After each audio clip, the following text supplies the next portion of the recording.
Mtazamaji wa The Golden Boot, nikukaribishe mahali ambako tunazungumza masuala mazima ya michezo. Tunaenda kuangalia mchezo kati ya Azam Football Club na Singida Black Stars, mchezo wa ligi kuu Tanzania bara. Bila kusahau ni kwamba Azam Football Club walipoteza mchezo wao wa ligi ya kombe la shirikisho barani Afrika dhidi ya Wydad Casablanca kwenye uwanja wa Amaan Complex huko visiwani Zanzibar. Lakini pia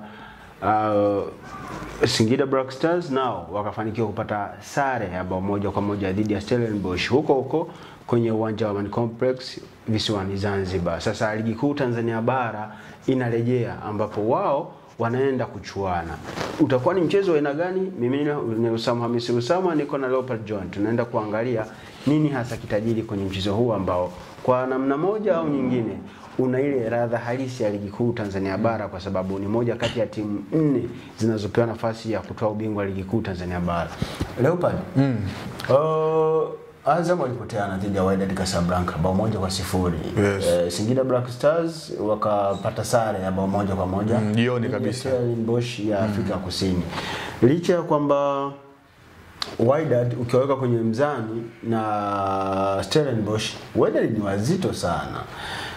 Kuna namna yoyote ile ambavyo Azam wanaweza kanufaika na ubora walionao Wydad Casablanca kwenye mchezo dhidi ya Singida Black Stars?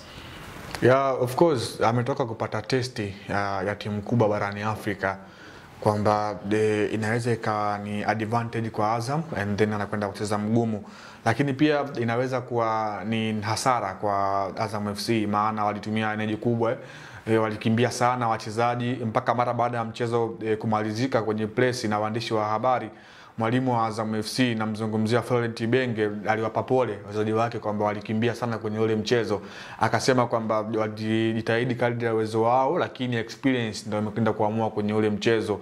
Kwa hiyo Azam FC tunafahamu walikuwa wanacheza na timu kubwa kwenye kombe la shirikisho barani Afrika. Wachezaji walikimbia sana kiwanjani, walitumia nguvu kubwa, walitumia energy, walifanya kila kitu, and then wanarejea kwenye ligi, wanakuja kucheza na timu ambayo ina kariba ya kwao, kana kwamba kwenye mchezaji mmoja mmoja Singida wanakaribia levels za wachezaji wa Azam. Benchi la ufundi la Singida at same level na benchi la ufundi la Azam FC kwa sehemu moja ama nyingine. Kwa hiyo ni mechi ambayo tunakwenda kutizama zaidi mbinu za walimu ndizo ambazo zinakwenda kuongea kwenye huu mchezo. Nazungumza kwa upande wa Singida Black Stars, mwalimu Miguel Angel Gamondi ambaye pia ni kaimu kocha mkuu wa timu taifa ya Tanzania.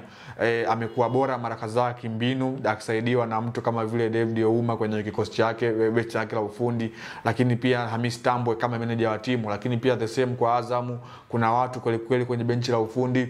Florent Ibenge ameshafanya makubwa barani Afrika, lakini pia kwenye klabu mpaka sasa hivi Azam FC ilipofika kuna mchango wake ambao amechangia.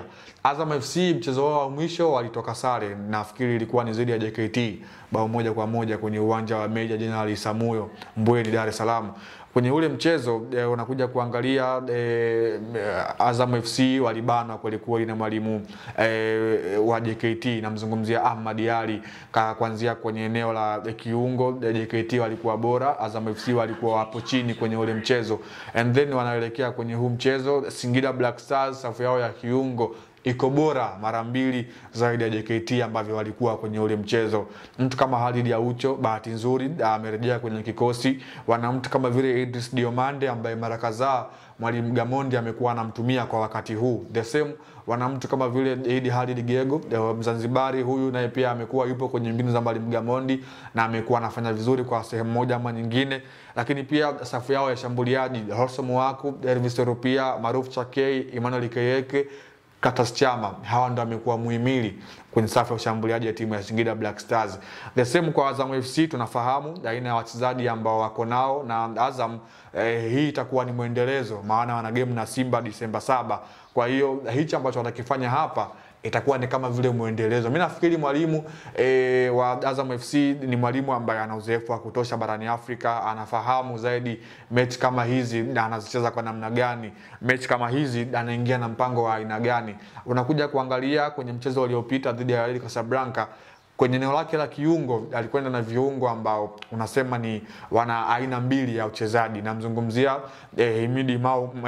Himid Mao Mkami Ninja kwenye eneo la midfielder, sambamba na mtu kama vile Sadio Kanute kwenye eneo hilo la kiwanja. Hawa wote kiasilia ni defensive midfielder ambao wana sifa ya kuzuia mara zote, wamekuwa wanaenjoy kukaba, ili mradi kuweka balance kutokana na kile ambacho walikuwa nacho timu ya Wydad Casablanca kutoka nchini Morocco. The same kwenye huu mchezo, mwalimu Florent Ibenge lazima awe na mkakati hasa anakwenda kukabiliana nao vipi timu ya Singida Black Stars ambao kwenye maeneo kadhaa wamekuwa bora, na hiyo iko wazi. Singida Black Stars kwenye msimamo mpaka hivi sasa anashika nafasi ya 7 akiwa na alama zake 7, wakati ukija kuangalia kwa upande wa Azam wanashika nafasi ya 15 wakiwa na alama 5. Kwa hiyo unakuja kuangalia sehemu ambayo Azam FC yupo sio sehemu nzuri na ambayo anastahili kutokana na kile ambacho amecheza mechi ambazo ni ndogo tofauti na wenzake. Unakuja kuangalia kitu kingine kwenye huu mchezo ambacho kinakuja kutoa ugumu ama ubora wa huu mchezo ni namna ambavyo wachezaji kwenye eneo la kiungo wamekuwa wanafahamiana kwa sehemu moja ama nyingine.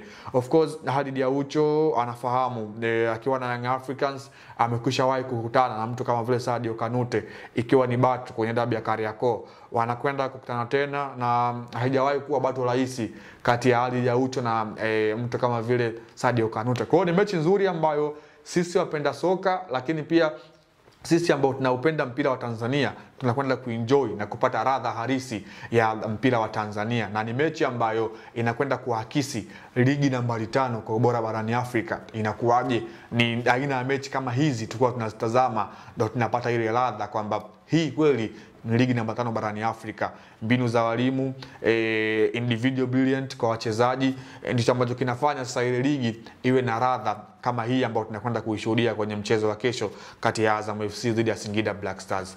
Mitatu migumu wamecheza dhidi ya Wydad Casablanca, wanaenda kucheza na Singida Black Stars, then watacheza na Simba Sports Club ndani ya wiki moja au wiki moja na siku 2. Unategemea kuona Azam wakiwa timamu kwenye mechi 2 hizi kati ya Azam na Black Stars, Azam na Simba Sports? Si kwamba kuna mchezo mmoja hapa Azam watatafuta kwanza energy ya kutafuta mchezo mwingine? Yeah, of course fatigue kwa wachezaji lazima itakuwa imepungua kuanzia kwenye mchezo wa kwanza dhidi ya AS Manyema wakiwa ugenini. Timu ilikuwa inatumia nguvu sana kuweza kucheza, and then mchezo wake wa pili wa hatua ya makundi kombe shirikisho barani Afrika dhidi ya Wydad Casablanca, timu ilitumia nguvu kubwa kweli kwa nyumbani. Lakini pia mchezo wa Singida Black Stars ambao kesho anakwenda kuelekea, mimi nafikiri mwalimu hiki ndio kipindi sasa cha kuwa na kutambua wachezaji wake ambaye amekuwa kupata rotation hapa. Hapa ndipo tunakuja kuona mbinu za mwalimu katika wale ambao wamekuwa hawaanzi mara kwa mara. Na timu kubwa mara zote zimekuwa zina wachezaji ambao kwenye eneo moja angalau uwe na mchezaji ambaye hawajapishana sana kwenye uwezo. Yaani akitoka Faisal Salum kwenye eneo namba 10 anayeingia Papa Doudou naye pia ni bora kwa sehemu moja. Kwa tutegemea Azam watadhoofisha kikosi chao au wataingiza maingizo mapya kwenye kikosi chao kwenye mchezo dhidi ya Singida Black Stars ili kujiandaa na mchezo dhidi ya Simba? Ndivyo inavyokuwa mara kadhaa, lakini unawajua wale ambao wamekuwa hawapati nafasi ya kucheza ndio wakati wao wa kumhakikishia mwalimu kwamba mwalimu anatuweka bench lakini sisi pia tunaweza.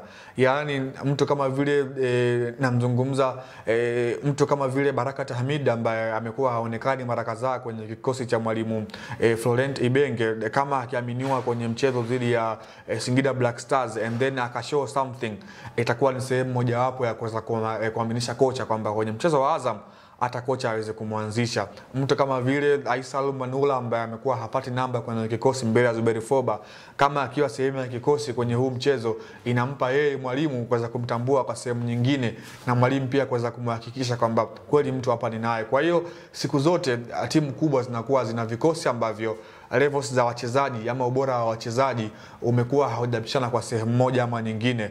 Eneo ambalo Azam FC huenda hayana mabadiliko makubwa ni kwenye eneo lao la ushambuliaji. Mwalimu amekuwa plani yake ni ile ile takriban kwenye kila mchezo, kwamba utamuona Jefty Kitambala Bora kama namba 9, and then nyuma yake atakuwepo Faisal Salum Abdalla Feitoto, kulia atakuwepo Nado, and then kushoto atakuwepo Abdul Suleiman Sopu.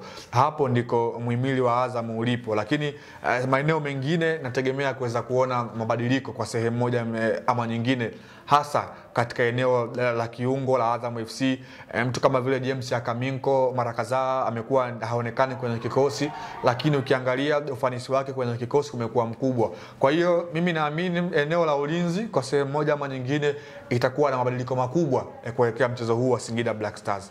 Eneo la ulinzi kwa upande wa Azam Football Club litakuwa na mabadiliko makubwa kuelekea mchezo wa Singida Black Stars, na hii yote ni kujiandaa dhidi ya Simba Sports Club, mchezo ambao utapigwa Jumapili ya Disemba 7.